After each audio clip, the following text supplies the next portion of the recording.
Who cares about narrative justification? We just want to see Garnet punch Batman. Context? Who needs it? Context is dead. To be fair, so say you had to put these IPs together. Garnet is going to be punching Batman. My question would be, what would you prefer? Would you prefer that we make, like, Multiversus also has, like, a story mode, and then the game tries to justify the characters being in the same universe through that story mode? Or would you rather it just be a fighting game where the characters just happen to interact and fight, and there's some unique voice lines, and that's, you know, it? Honestly, to me, I find it less offensive that it's literally just a fighting game and the characters are just fighting each other, rather than if they tried to make an active effort to justify the IPs being in the same universe. I don't know. I feel like it would be more offensive if they actually tried to justify it. So as you all may or may not know, I have been obsessed with the game Multiversus, Warner Brothers' own attempt at a platform fighter. Many are saying it's just a Smash clone. I think those people are silly and dumb because the game actually plays fairly differently from Smash as compared to literally any other platform fighter.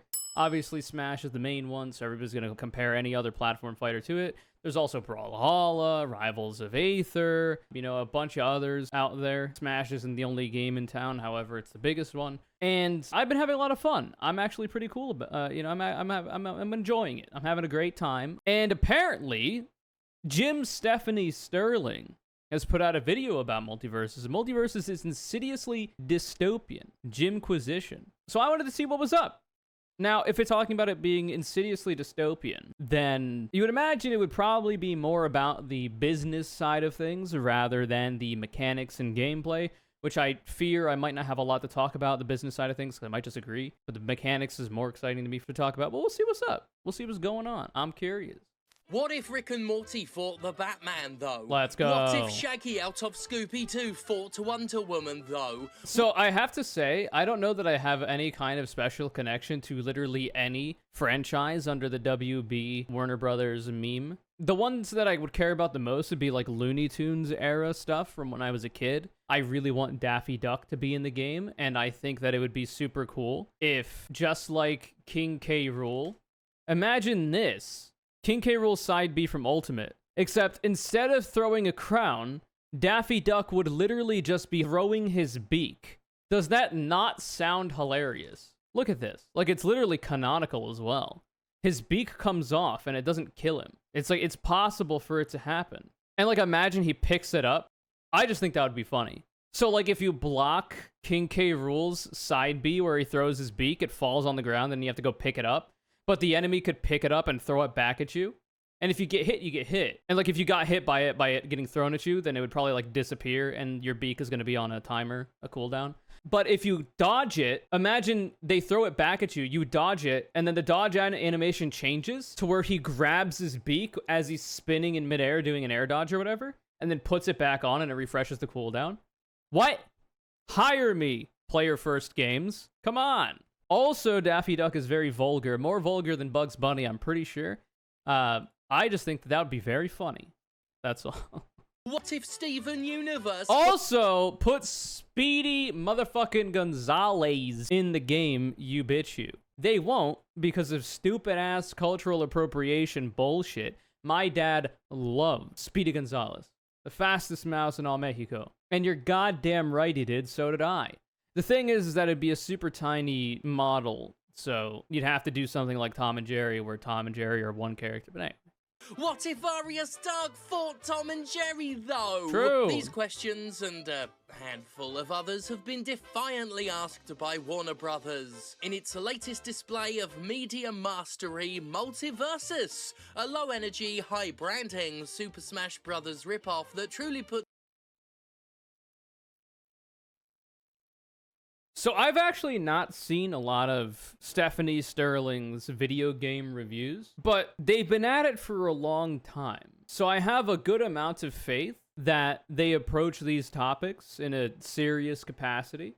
So with that amount of respect I've put in my getting into this video, it makes sense. Okay. It's like Super Smash Bros. Because it's a platform fighter. Shocking, really. But low energy is curious to me because you actually move faster in Multiversus than you do in Smash Ultimate. It's actually a higher energy game, at least for how much you can move around the screen. So that's curious to me. High branding obviously makes sense though. No shit.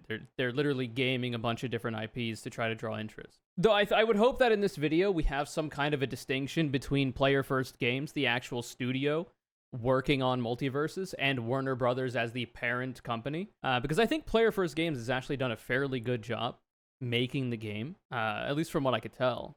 Because like you saw the Nickelodeon All-Star Brawl or whatever, which is still $50 to this day. Apparently it's on sale. We just looked at it earlier today in the stream because we were making fun of it. Multiversus is free, and you can play it free to play. The only thing, you know, real money gets you is in-game cosmetics. So like, we'll see, I suppose, how this goes. A low-energy, high-branding Super Smash Bros. Ripoff that truly puts into perspective how much of our popular culture has been divvied up between a handful of terrifyingly powerful corporations. As a game, Multiversus is as bland as you can get, a fairly straightforward alternative to Smash, with an increased emphasis on team play. Multiversus... Joke's on you, I'm a 1v1 purist. I only play 1v1 in Multiversus. So what now? What say you now, Jim Sterling? Do you really have a counter to that one? Uses an inoffensively generic art style to adequately merge such diverse properties as Game of Thrones, Adventure Time, and basketball into one cohesive universe. Despite the colourful cast of unique characters, the sheer lack of personality this game has is quite notable. Characters... I don't know about that. So I'm actually disagreeing with a lot already. No personality. No excitement. They got a lot of the original voice actors to do the voices for a lot of the characters. There's a lot of unique voice lines between different characters as well, which I think is really cool. Also, when it comes to the graphical style, they've literally had to do a lot to make Arya Stark and LeBron James fit in with, like, Jake the dog and Bugs Bunny. And I think they're all cohesive in the same art style. And the actual animation is pretty interesting. I was watching a video on this. I don't know if I'll be able to find it. I know I sent it to somebody. Let me see if I can find it. Aha! From Lost Tangent Outpost, a very small channel. Why Multiversus characters are amazing. And they actually go over a lot of stuff that I think is actually pretty cool. A lot of the moves in the game have very specific references. I'll link to this in the description if you want to watch it, by the way. But a lot of the moves have like explicit references to things in the medium that they're from. The animation itself is also pretty cool in that they use stretch and smear frames, which is an old school, as you can see here, an old school animation tactic, which I think is really cool too. They didn't have to do that. But if you can see here in this example from Lost Tangent Outpost, that smear frame, look at that. They didn't have to do this with a 3D model. You don't have to do that. Most 3D animation does not do that because you don't really have to. However, number one, it's a callback kind of to the old Looney Tunes hand-drawn animation style of things that, you know, Warner Brothers was doing in the time that it was. And also, it's just cool tech to see from the animation side of things. And I think it works very well. I think it makes the move look pretty cool too, if you see it. Because like you don't see much of the smear frames. They also do it like with, they give another example of Finn the Human and his kick. I don't know. I think they actually, from what I could tell, they actually put a fair amount of care into the actual design of the characters and making them feel like they're the character you're playing. Like this right here, I don't know much about the actual Batman. I know nothing about most of the IPs I'm playing in this game, to be bluntly honest with you. So maybe that also, you know, makes my perspective a little bit more biased. Because maybe if I had a deeper connection to a lot of these characters, I might be able to point out some stuff and have some problems with some of it. But apparently, like, this animation here is a callback to, like, one of the most popular comic book covers for Batman. Also, his neutral dodge as well, where he puts his cape up, is another one. Another callback. I don't know. I think they put a really good amount of effort into giving these characters personality. So to hear Jim Sterling say the opposite is kind of curious. So we'll see how they substantiate. Despite the colourful cast of unique characters, the sheer lack of personality this game has is quite notable. Characters mutter occasional lines without much excitement, the soundtrack is nondescript, stages are quite... Well, to be fair, who plays a competitive fighting game, or even a casual fighting game, with the music on? Who doesn't listen to their own music or other media while playing this game? I think that's your first mistake. sparse and forgettable, and overall the game just feels shallow. Also, the stages, I can see some of the critique there for the stages. It feels plastic. It feels like what it is, a hollow flex from a company eager to showcase exactly how much intellectual property it claims dominion over. That is cringe, though. So like I said, when it comes to the business side of things, I'm going to agree with the majority of what's going to be in this video, I'm pretty sure. Because obviously monopolies are bad. Duh. Obviously, as an anti-capitalist, like, you're already going to know what the hell my takes are on the topic. But I don't know. I would be curious to see how much time they put into the game when it comes to the stuff outside of that. Overs are nothing new. No, obviously you put the actual sound on from the characters.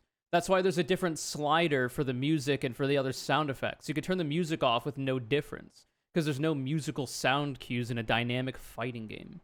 Obviously you keep all the other sounds on. Are you insane?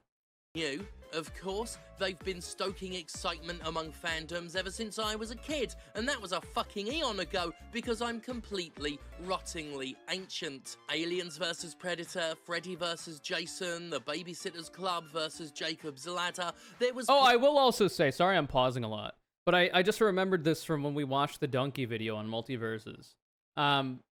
Obviously I'm approaching this game and my analysis of it, and then how my points of view will differ from other people's, from the lens of competitive play.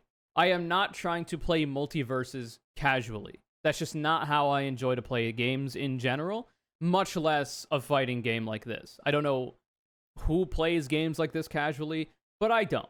So that's the frame of reference that I am looking at this game through, is how does it play competitively? And in my instance, or in my specific case, 1v1.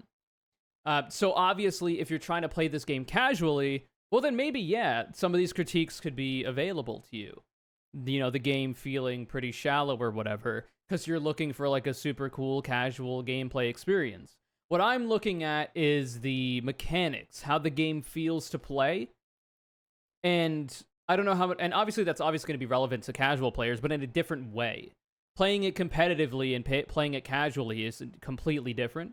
And the way you will interpret a variety of the mechanics and the things in the game will also be, you know, different. Plenty of promising mashup material for nerdy children of the 80s and 90s to get excited about. Sometimes these crossovers even happened, and when they did, they felt like genuine events. Sure, the actual results were less than stellar, but the very fact they happened felt special as hell. Back then, movies, TVs, and games were owned by a wider variety of companies. This had its issues, as licensing these properties could be a fucking nightmare. Just look how hard it is to get official re-releases of certain licensed games because the rights have changed hands so much. Like, you've got the classic Simpsons arcade game, the license is owned by Fox, the game's created by Konami, but the current development rights are owned by is it EA still? Lol. Fuck even knows. It's a confusing mess, and copyright and licensing overall is a big hot mess of scum fuckery. Now, we have the opposite issue, and for consumer-based fandoms who care only about getting hyped for big-name products, the fact that Warner Brothers and Disney between them own the vast majority of American media is only a good thing. After all, it means they get to find out what would happen if Bugs Bunny fought Harley Quinn though, or if Velma fought the Iron Giant though. And frankly, I'm over it already. I was over it long before Multiversus became a thing.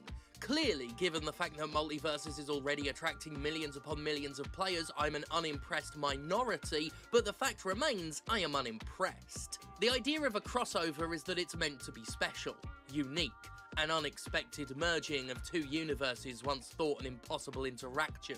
But it's all possible now. If Warner Brothers owns it, and Warner Brothers owns most of it, a crossover is on the table.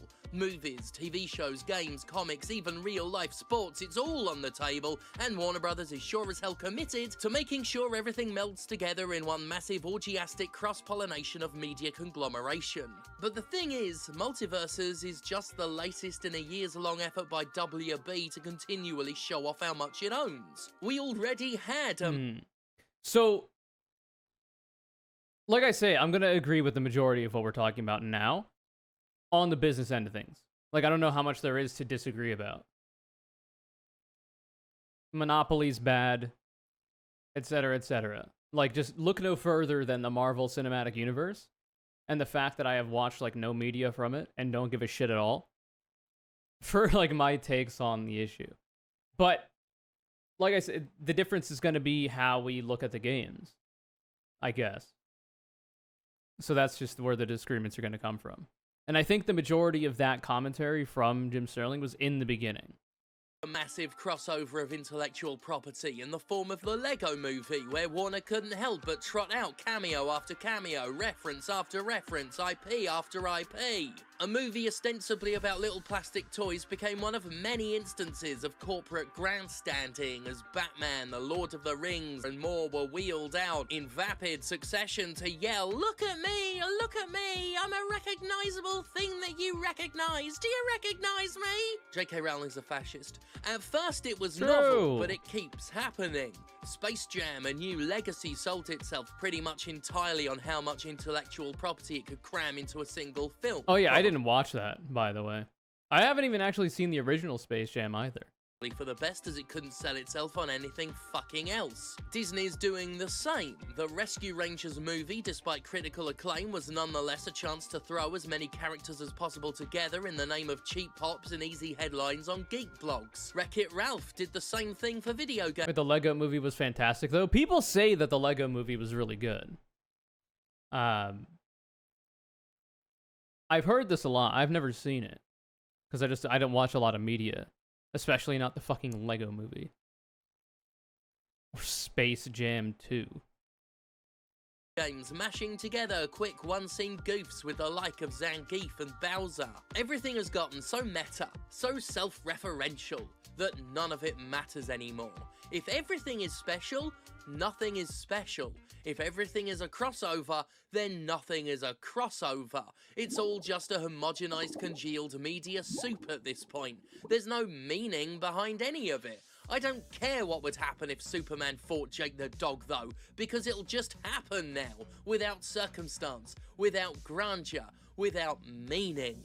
So I will agree that I also don't give a fuck what it would be like if Batman could fight Jake the dog or whatever. But that's the thing, is that I'm not really playing the game for these IPs. I'm playing the game for the actual mechanics of the game and how the characters play. Like I said before, I have no special connection to literally anything in the cast.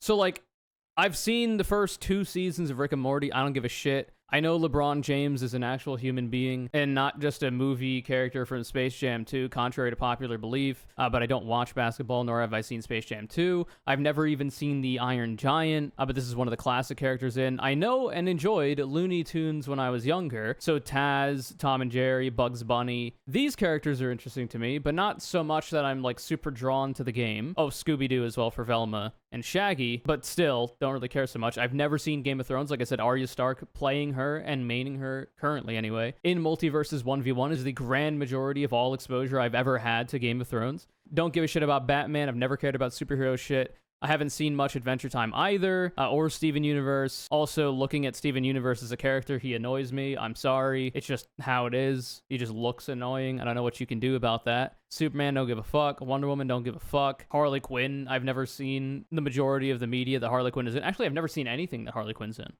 Rain Dog was made for this game. So, like, literally none of these characters I give a fuck about in any capacity outside of passing familiarity. But the thing is that I'm not playing the game for these characters. I'm playing the game because I really wanted a platform fighter on PC, and also it happened to be free to play. If I had to pay money to play it, I probably wouldn't be. That's literally it. And it turns out I gave the game a shot. I actually enjoy how the mechanics work for competitive 1v1. So now I play it a lot. I've played it a good amount, actually. Apparently, I've got 68.7 hours in the game currently, which might look like a lot or not a lot, depending on what kind of a gamer you are. But if you look at my time in, like, Rocket League, 881.5 hours, or Risk of Rain 2, 575.6, or even, like, CSGO at 380, like, that's a fair amount of time for how long the game's been out, and I enjoy the game. I have fun with it. I got my issues, you know, there's always going to be issues. But when it comes to me, who played Smash Ultimate and really enjoyed it and also approached it through a competitive lens, not competitive like I'm going to tournaments, participating in tournaments and all that kind of shit, but competitive in the sense like casual competitive, I guess, just like grinding ladder and having fun with it. I enjoy that. That's the kind of game I enjoy playing. So that's probably why, one, I don't care about the IPs, and two, I might not have similar critiques as Stephanie Sterling does, because I don't know that Stephanie Sterling is approaching the game for competitive play. They might just be playing for casual play. So I don't know. That's the spiel, I suppose. But like I say, Monopoly's cringe, you know. By now, Disney has churned out so much Marvel shit across movies, TV shows, and video games that people are finally starting to get sick of it. I personally completely dropped off of following any of the Marvel or DC shit because it's just too much, and I feel that... Joke's on you, I never did. Ha!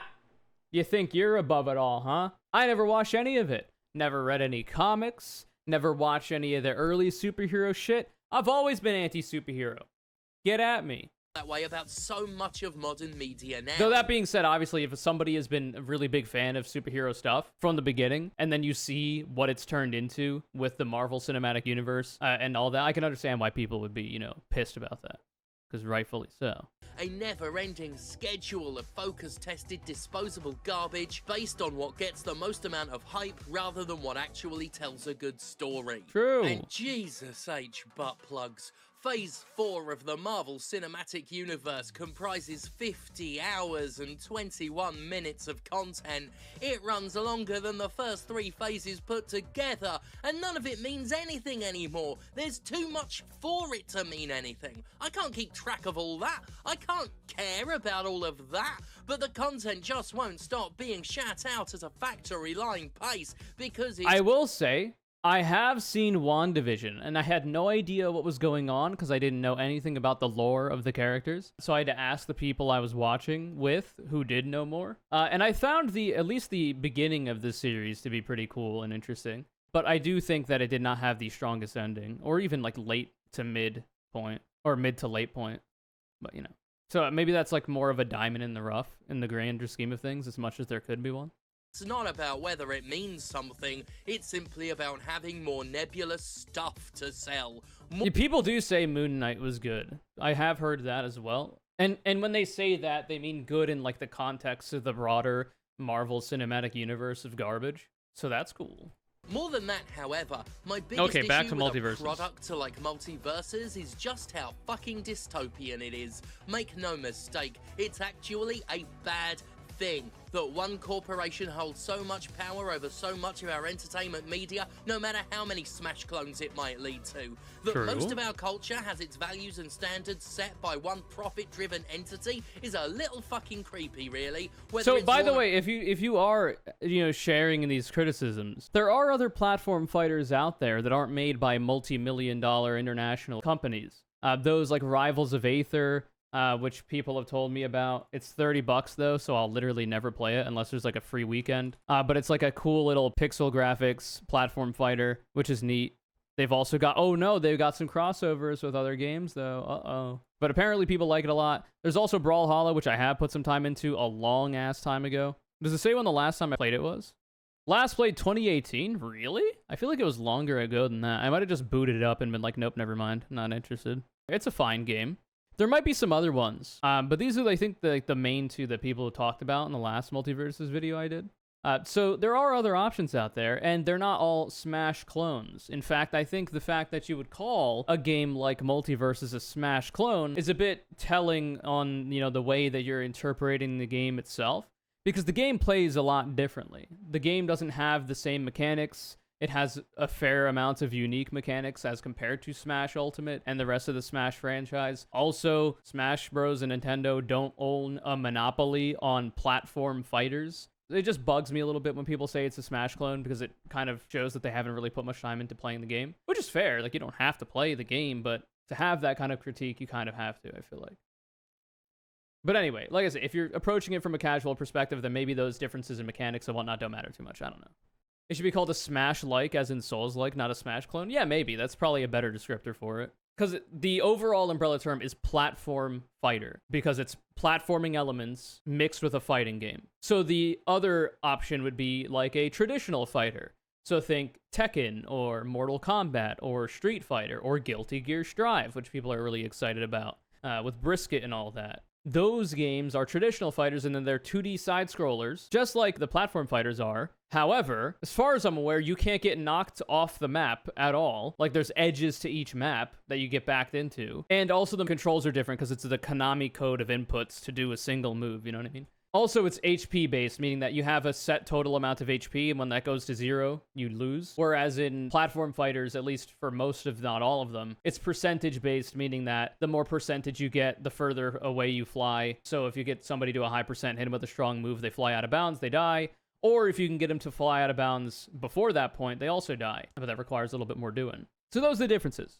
The consolidation of power in capitalism is a bad thing always. It leads to terrible things. To use my favourite go-to, look at how fucking despicable broadband internet services are in the United States. Broadband companies split the country into little fiefdoms where they didn't have to compete, so had no incentive to provide a good service, safe in the knowledge you had nowhere else to go. This show has demonstrated many times how companies only ever react to threats, be they from competition, unionisation, or regulation. Without a threat, they are free to pursue their one objective, ruthless acquisition of profit, as mercilessly and cruelly as possible. I don't More like ruthless Jimquisition, am I right?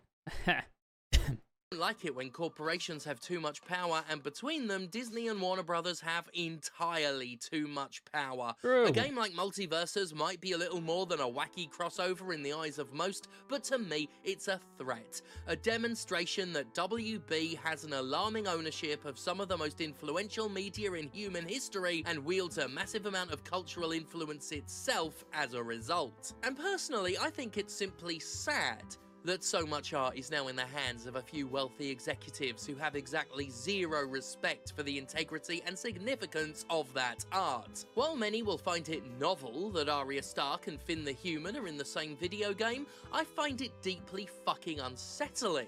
So I can't really care about, like I said before, about the fact that these two characters are in the same game. Holy shit. Because that's not the main draw for the game to me. What I'm finding unfortunate in this video so far, because I don't think we're going to get to it by this point, is that we haven't even mentioned Player First Games at all. So Player First Games is the studio that is developing Multiversus. Warner Brothers just owns the overall title, and they're working with, Warner Brothers, of course, to be able to use the IPs and whatnot. I don't know exactly how that deal goes on. I don't know what it entails. I don't know if, Player First Games is literally just like a WB subsidiary, and it's literally just the same company, it's just a different division. I don't fucking know. But the actual studio, Player First Games, I think has done a pretty good job.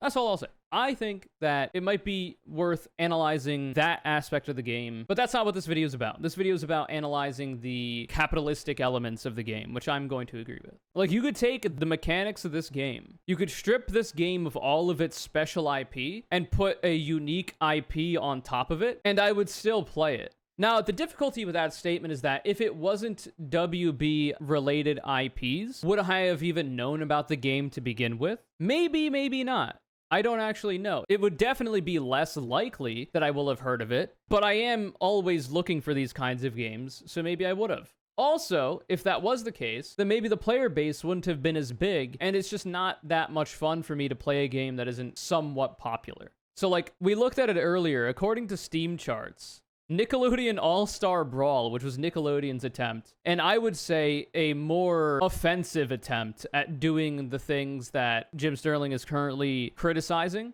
has got 17 people playing an hour ago. Its all-time peak was 9,120. Also, the game is $50 at release, which is ridiculous.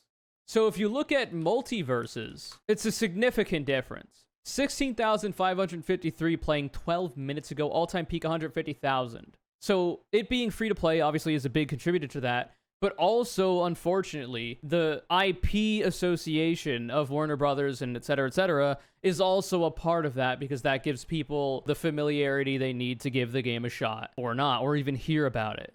So if you look at Rivals of Aether, the game we looked at earlier, we've got 310 people playing 7 minutes ago, almost 3,000 all-time peak. which is just not as exciting because I would like to play a game that's more popular because that means more people are playing. That means the competitive scenes are going to be more active, or at least more likely to be more active, and all this kind of shit. It's not the shit on the game at all. It's just that that's just the case. If you look at brawlhalla, it's doing a little bit better. It's also been out for a while. All-time peak was 35K, and 5,670 people are playing 12 minutes ago. So actually, it's still a fair amount of people playing, which is cool to see. And this game, while it is a platform fighter, and you could call it a Smash clone, also has unique mechanics, as does Multiversus, that differentiate it enough from Smash that I don't think calling it a clone is fair for either of the games. Same, I would imagine, for Rivals of Aether, though I have not played it, so I don't know as much.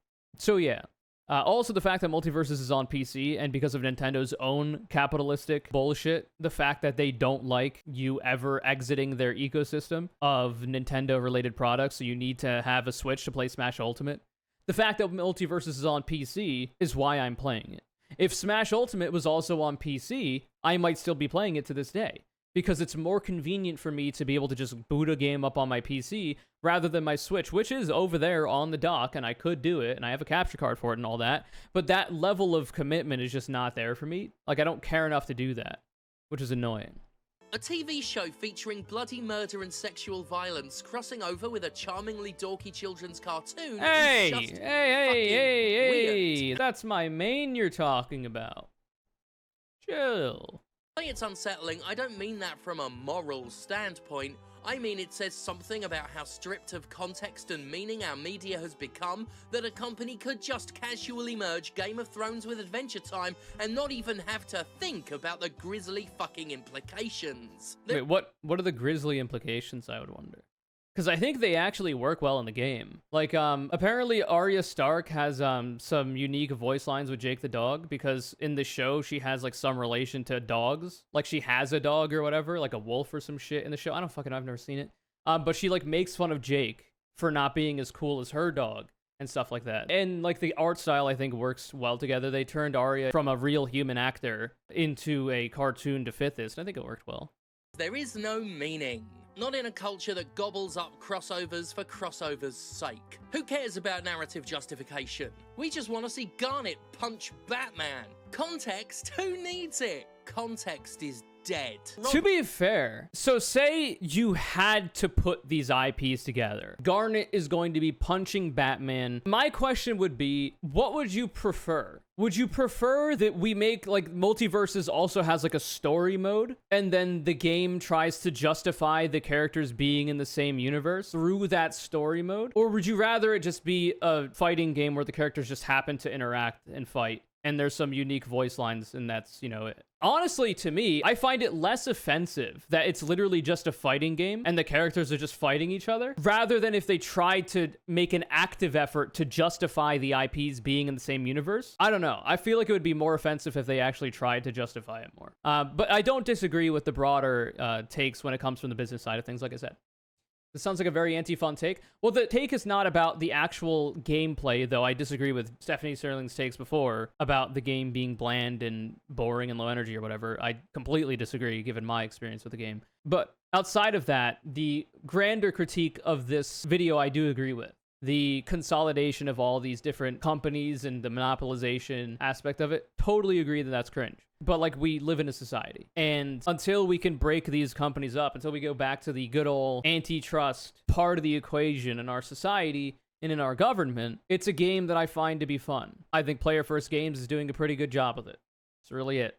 That a show involving multiple rapes, massacres, and infanticide can be seamlessly crossed over with a show in which a cowardly dog and his teenage friends solve quaint mysteries for the delight of children, and nobody is questioning it, is fucking twisted when you stop to actually think about it. Like, I'm not alone in this, right? So unfortunately, I don't know much about Game of Thrones. I do know that it's supposed to be like a gritty, mature themes, adult-oriented show and book series. So, like, say they put one of the really creepy characters in the show, like one of the rapist, murderer people in the show, into Multiversus, then I would probably question it more. But because the most that I know is that Arya is a kid, and unless she's doing some creepy shit, I don't know, it's just a bit more of a justification there, if you could find any, with the merging of these IPs. I don't know.